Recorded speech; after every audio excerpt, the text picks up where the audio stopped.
অনেকগুলো ব্যারিয়ার পার করে উচ্ছেদ অভিযান পরিচালনা করতে হয়।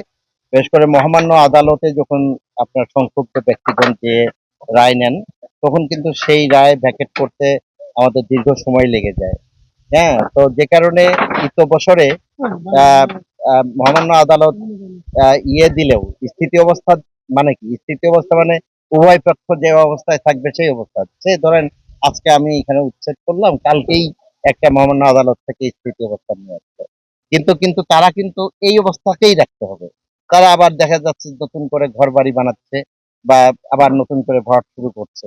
কিন্তু এটা কিন্তু স্থিতি অবস্থা আদেশ হয় না। স্থিতি অবস্থা মানে তুমি যে অবস্থা আছো তুমিও সেভাবে থাকবা, আমিও রাষ্ট্রও সেই এক্সট্রিম মশার কয়েল প্ল্যান্ট ফাইবার দিয়ে তৈরি, ডেঙ্গু চিকুনগুনিয়া বাহি সহ যে কোনো মশার বিরুদ্ধে দেয় এক্সট্রিম সুরক্ষা। ভাবে থাকবে। কিন্তু স্থিতি অবস্থায় দেখা যায় যে শুধু আমরাই স্থিতি অবস্থা পালন করছি। অন্যরা স্থিতি অবস্থা নিয়ে সেই সুযোগ নিয়ে তারা আবার দখল করছে। আপনারা জানেন যে এখানে কিন্তু আগে একটা উচ্ছেদ অভিযান হয়েছিল ২০২৩ সালে।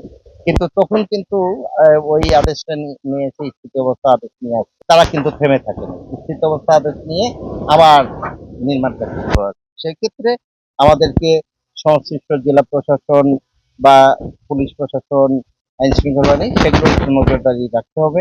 আমরা আমাদের বিআইডব্লিউটি এর পক্ষ থেকেও এবার সেবার যদি না করতে পারে, যে কারণে আমরা একটা ড্রেজিং করে বা এক্সকাভেশন করে আমরা এটাকে নদীর সাথে কানেক্ট করার চেষ্টা করব। না আসলে পুরোটাই বলা যাবে এটা ছিল।